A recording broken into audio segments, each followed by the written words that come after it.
Os destaques da semana entre os julgamentos do plenário do Supremo Tribunal Federal. Você confere aqui na TV Justiça. O Plenárias que está começando.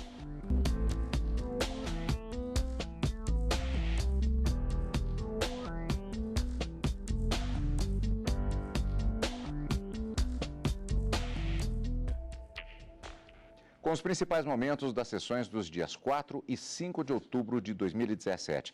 Karina, temos novamente aquela semana em que nós temos sequências de debates de julgamentos importantes, uma decisão inclusive importante que ela, na verdade, foi tomada, mas ainda falta uma modulação de efeitos, assim como elaboração de tese, já que se trata de um julgamento, especificamente nesse caso, de um recurso extraordinário com repercussão geral reconhecida. Exatamente, Cadu. A questão da aplicação retroativa da lei da ficha limpa foi concluído o julgamento na quarta-feira, mas como você disse, ainda foi suscitado pelo relator, ministro Ricardo Lewandowski, cujo voto acabou sendo vencido pela maioria que se formou no plenário por 6-5, no sentido da modulação dos efeitos, ou seja, esse tema ainda deve voltar ao plenário do Supremo Tribunal Federal para que os ministros possam decidir. E aí, apenas se computados 8 votos, a partir de que momento essa decisão proferida pelo Supremo acerca da retroatividade da lei da ficha limpa para alcançar uma condenação por crime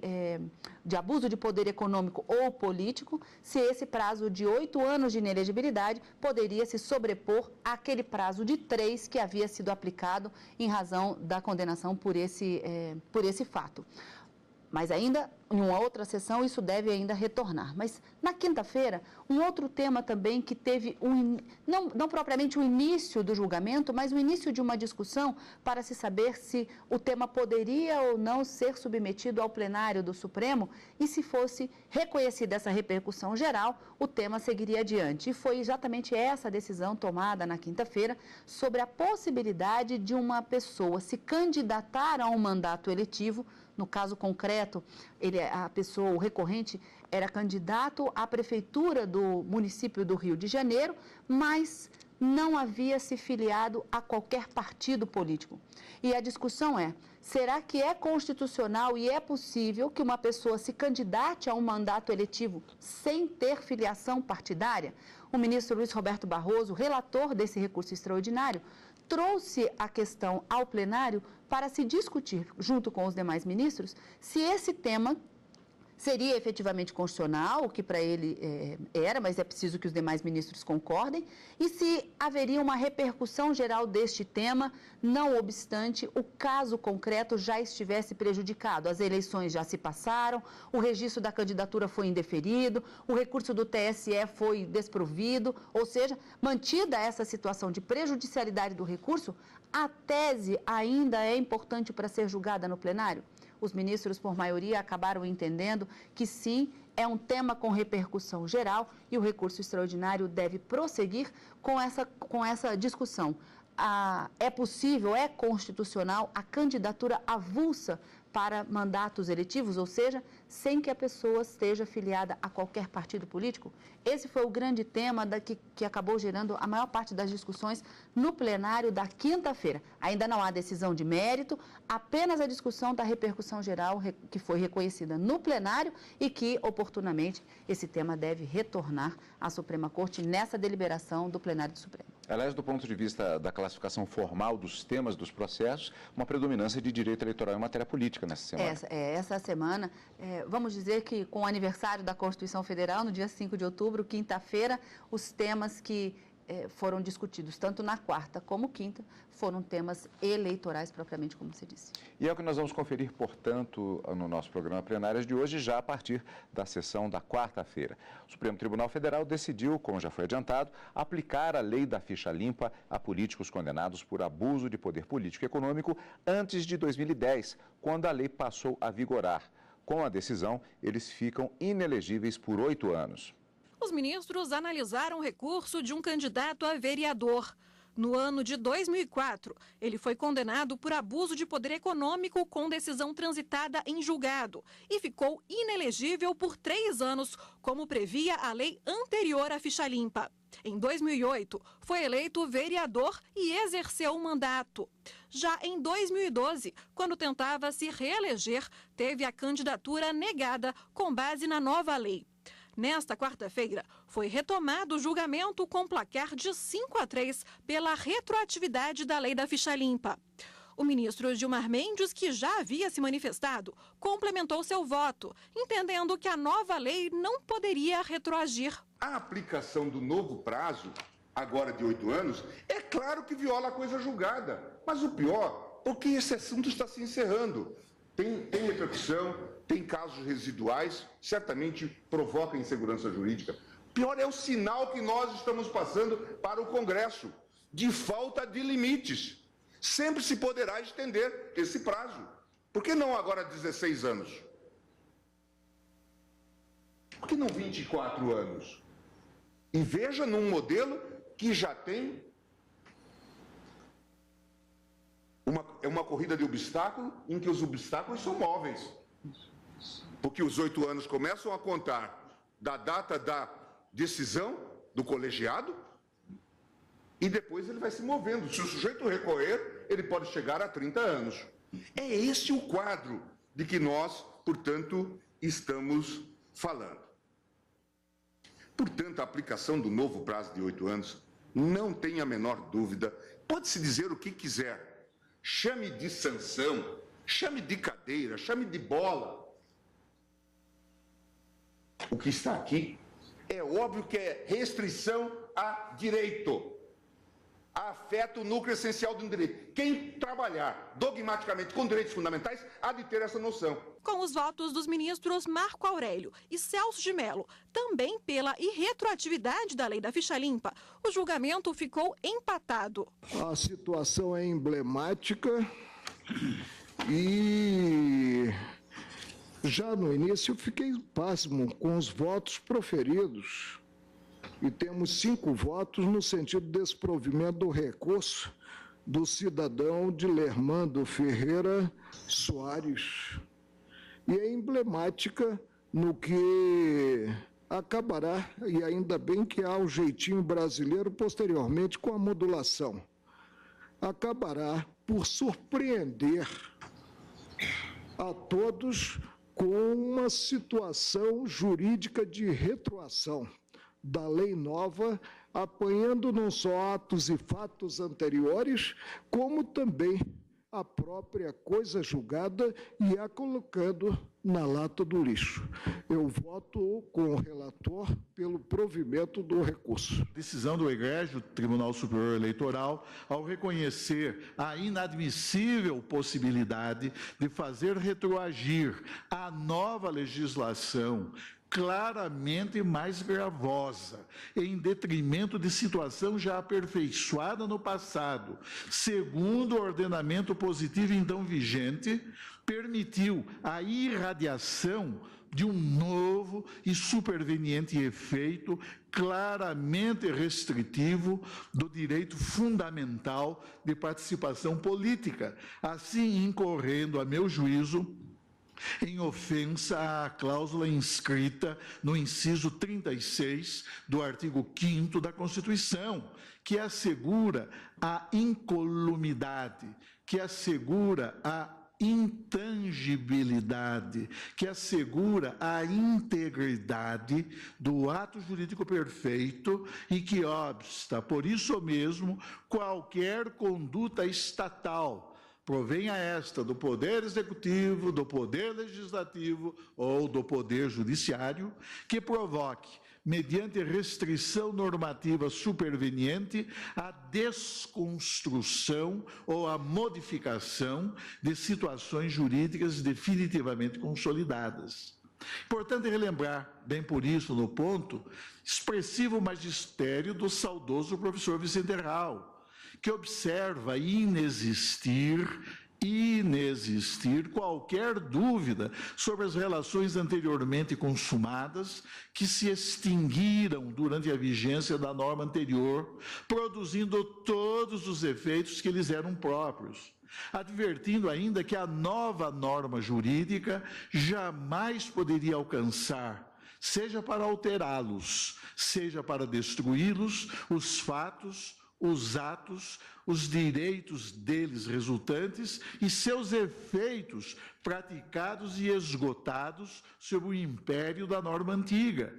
Porque, diz o professor Hall, o que foi feito, feito está para sempre. Assim, concluindo esse eminente jurisconsulto, a sua imperecível lição, apoiado nas sábias palavras de Portalis, enfim, um dos que participaram da comissão constituída por Napoleão e de que resultou a elaboração do Code Napoléon, do Código Civil francês de 1804. Diz ele: a inviolabilidade do passado é princípio que encontra fundamento na própria natureza do ser humano, pois o homem que não ocupa senão um ponto no tempo e no espaço seria o mais infeliz dos seres se não se pudesse julgar seguro nem sequer quanto à sua vida passada. O voto de desempate foi proferido pela presidente da Corte, ministra Carmen Lúcia. Vida pregressa é a vida anterior, com tudo que tinha acontecido e que no momento em que se requer o registro da candidatura, se há de provar. Esta matéria foi exaustivamente examinada no Tribunal Superior Eleitoral e todas as brilhantes razões aqui expostas não me levam a adotar qualquer compreensão, no sentido de que teria havido erro do Tribunal Superior Eleitoral ao adotar esse entendimento nas eleições de 2012, que foi repetido em 2014, e, portanto, sequer haveria um entendimento, porque prevaleceu este entendimento, a meu ver, de maneira correta, com as vênias daqueles que pensam em sentido contrário, que conseguiram tão brilhantemente expor com tanta profundidade os seus argumentos, mas que, como afirmou aqui na sentada de quarta-feira passada o ministro Dias Toffoli, não apenas me convencem, mas até às vezes reforçam o significado a ser dado e a compreensão a ser aplicada quando se trata de eleições e de exercício de direito em condições iguais, muito mais porque a jurisprudência que prevaleceu e que fez com que incidisse sobre os candidatos em 2012, com toda certeza, estou lendo alguns, mas o número é muito significativo, de julgados nesse mesmíssimo sentido sobre exatamente esta matéria e nas mesmas condições. Por essa razão, peço vênia aos entendimentos em contrário, como disse, com todo o respeito pelos votos brilhantes que foram aqui expostos, mas, na minha compreensão, tem-se por aplicável a norma do artigo 1º, inciso 1, a linha D, da Lei Complementar 135 e, portanto, estou acompanhando a divergência inaugurada pelo ministro Luiz Fux. Esta foi a matéria de destaque na sessão plenária da quarta-feira. Depois do intervalo, você vai ver destaque da sessão plenária da quinta-feira. O STF, o plenário, resolve dar repercussão geral para o processo que vai analisar no futuro a possibilidade de candidaturas avulsas, ou seja, sem filiação a partido político. Daqui a pouquinho, depois do intervalo, aqui no Plenárias.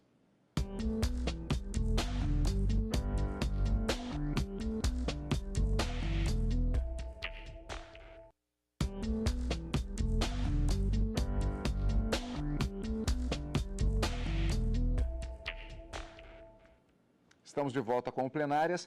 No primeiro bloco do nosso programa de hoje, nós vimos que na sessão plenária da quarta-feira houve decisão em relação à matéria eleitoral, especificamente a questão da chamada Lei da Ficha Limpa e a sua retroatividade.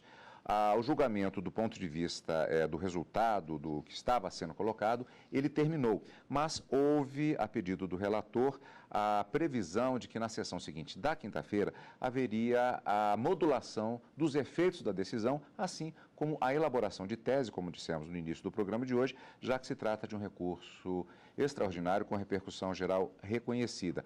Karina, isso deveria ter acontecido na quinta, mas houve a indicação de que o ministro Dias Toffoli não estava presente e seria interessante, importante que ele estivesse presente, exatamente para a continuidade desse tratamento específico para essa matéria. Então, o processo acabou não sendo chamado, será futuramente, e aí os ministros passaram para outro processo que também trata de matéria eleitoral. E era uma questão também específica, que ainda não adentrava no mérito propriamente daquele processo. Era uma questão de ordem que tratava sobre o reconhecimento de ter ou não ter repercussão geral naquele processo. O ministro Luiz Roberto Barroso, ele acabou trazendo essa questão de ordem porque o discurso dele no início era justamente de que esse tema era muito parecido com o que havia sido discutido na sessão da quarta-feira. Não em relação ao pano de fundo, mas porque a matéria seria política, em direito eleitoral, perdão, mas porque na quarta-feira houve uma ascensão à tribuna do advogado do recorrente para dizer que o recurso estaria prejudicado porque as eleições já teriam acontecido, o mandato dele já teria sido expirado em 2012 e, portanto, a discussão no recurso extraordinário não deveria ser levada a efeito. Mas, mesmo assim, os ministros entenderam que, como era recurso extraordinário com repercussão geral reconhecida, eles continuariam o julgamento para formalizar uma tese, apesar da prejudicialidade do recurso. E o ministro Luiz Roberto Barroso, na quarta-feira, quando começa a falar dessa questão de ordem, ele trouxe a mesma situação. Trata-se de um caso concreto, em que o recorrente era candidato à prefeitura do município do Rio de Janeiro, mas as eleições já teriam acontecido e, portanto, o recurso estaria prejudicado no julgamento, mas a tese deveria ser discutida no plenário. Essa foi a questão de ordem trazida pelo ministro Luiz Roberto Barroso, que houve divergência num primeiro momento para saber se isso deveria prosseguir ou não no tribunal. A maioria entendeu que sim, a repercussão geral deveria ser reconhecida e, por votação unânime, então, acabaram os ministros decidindo que esse recurso extraordinário deve seguir os seus trâmites e voltar à discussão aqui no plenário do Supremo Tribunal Federal. Mas a grande discussão que trata esse recurso extraordinário é sobre a possibilidade ou não, a constitucionalidade ou não, das chamadas candidaturas avulsas. A Constituição Federal, no artigo 14, ela prevê quais são os requisitos para uma pessoa se eleger no Brasil para qualquer tipo de mandato eletivo, seja para deputado, prefeito, governador, senador da República, vereador, parlamentares ou chefes do Poder Executivo. Os requisitos estão alinhados na Constituição e na legislação respectiva e diz que é preciso que haja filiação partidária para você ser candidato. E nesse caso, o recorrente, que havia sido candidato, ele fundamenta o seu recurso com base no Pacto de São José da Costa Rica, que é uma convenção, um tratado internacional de direitos humanos, que foi recepcionado pelo direito brasileiro e cuja hierarquia dentro do nosso ordenamento já foi fixado pelo Supremo Tribunal Federal, uma norma de caráter supralegal, porém infraconstitucional, e ele diz que o tratado não exige a filiação partidária. E essa exigência pelo ordenamento jurídico brasileiro ofenderia essa autoridade do Tratado de Direitos Humanos, que é lei no Brasil e que, portanto, ele teria esse direito de ter a sua candidatura avulsa sem qualquer tipo de filiação partidária. Essa é a tese que deverá ser discutida no plenário, já que a repercussão geral deste recurso, embora prejudicado, foi reconhecida pelo plenário na quinta-feira. Esse assunto também deve retornar em breve para discussão no plenário do Supremo. É isso mesmo, Karina. Portanto, o Supremo Tribunal Federal, na sessão da quinta-feira, decidindo, como estamos revendo, da repercussão geral a essa matéria, que vai analisar futuramente a possibilidade de candidaturas avulsas, como vimos, ou seja, sem filiação a partido político. Os ministros analisaram a possibilidade de julgar um recurso no qual um advogado que pretendia concorrer à Prefeitura do Rio de Janeiro questionava decisões judiciais que negaram seu registro de candidatura por não ser filiado a nenhum partido político. O relator do caso, o ministro Luiz Roberto Barroso, destacou a importância do tema e disse que as candidaturas avulsas têm pontos positivos e negativos. Há quem diga que a candidatura avulsa favoreça os líderes populistas e o personalismo ou o messianismo, e há quem diga que ninguém deve ser obrigado a ingressar num partido político, ainda mais com as estruturas viciadas e corrompidas que nós temos nos dias de hoje. Como as eleições já passaram, o relator disse que o caso está prejudicado, mas sugeriu que se reconhecesse repercussão geral para que futuramente o plenário analise a questão das candidaturas avulsas de forma definitiva. Um candidato a prefeito municipal que pretendeu concorrer às eleições sem filiação a um partido político. A candidatura foi indeferida, ele recorreu, mas as eleições já se passaram. A verdade, no entanto, é que o prazo para a filiação partidária é de 6 meses antes do pleito. Dificilmente uma questão envolvendo candidatura avulsa conseguirá chegar ao Supremo sem estar prejudicada, há tempo de nós nos manifestarmos. Portanto, eu estou me valendo de precedentes e me valendo da possibilidade do Código de Processo Civil e, a despeito do caso concreto, trazendo a questão jurídica em si para ser debatida. De modo que o que eu estou fazendo é dando provimento ao agravo de instrumento e propondo ao tribunal o reconhecimento de repercussão geral ao tema. Todos os ministros concordaram em dar repercussão geral ao caso. O tema se mostra impregnado de altíssima relevância jurídica e política, busca, obter um provimento jurisdicional que, na verdade, vai consagrar ou consagraria, se eventualmente prevalecer no julgamento final desta Corte, consagraria uma prática que, como demonstrou bem o eminente ministro Luiz Roberto Barroso, sempre prevaleceu no direito político brasileiro e, em particular, no direito eleitoral. Em nada altera a minha convicção quanto à repercussão geral em acompanhar o voto de Vossa Excelência na questão de ordem, reconhecendo a repercussão geral, especialmente porque um dos pedidos feitos foi que ou se provesse o recurso, ou se desse inicialmente o provimento judicial para aquela eleição ou para uma subsequente. E, neste caso, portanto, numa sequência de ideias. E, dada a importância da matéria, que transcende o interesse das partes, e como não estamos a cuidar da matéria de fundo nesta passagem, voto no sentido de acompanhar a atribuição de repercussão geral ao tema. Na ação, o advogado argumenta que o Pacto de São José da Costa Rica não proíbe as candidaturas avulsas, mas o ministro Ricardo Lewandowski ressaltou que os tratados não estão acima da Constituição. A Corte tem uma jurisprudência muito sedimentada no sentido de dizer que os tratados internacionais não podem ser confrontados com as normas da Constituição. A filiação partidária é condição básica para... Tanto é que se fala em condição de elegibilidade.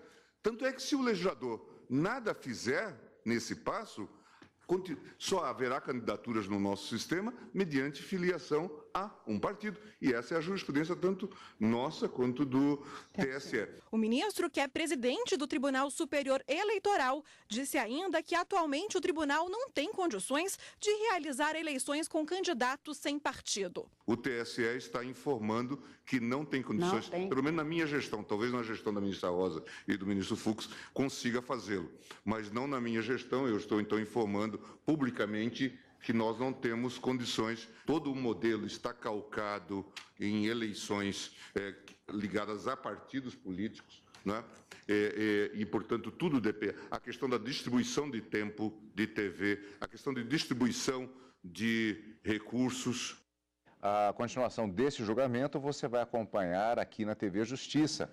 E a continuação não apenas desse julgamento, mas de outros, em todas as sessões plenárias do Supremo Tribunal Federal, você acompanha agora de uma forma também diferenciada, a mais acessibilidade. A partir de agora, as sessões plenárias do Supremo Tribunal Federal têm intérprete de Libras. A novidade está no canto direito da tela. Um intérprete de Libras usa as mãos para contar o que está acontecendo no plenário, onde julgam os 11 ministros do Supremo.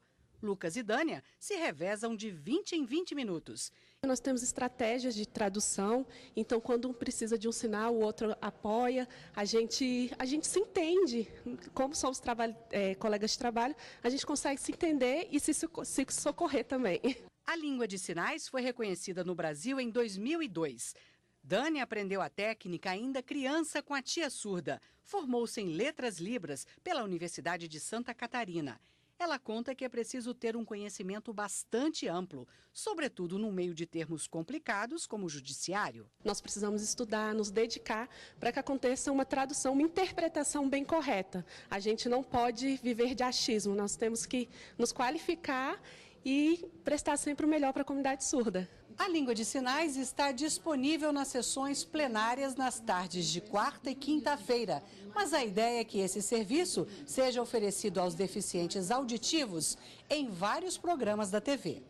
A novidade segue o que prevê a Lei de Acessibilidade. A LBI, que é a Lei Brasileira de Inclusão, ela coloca que as pessoas surdas têm que ter direito à igualdade de condições com as pessoas ouvintes à acessibilidade, seja acessibilidade de informação, de acesso aos locais.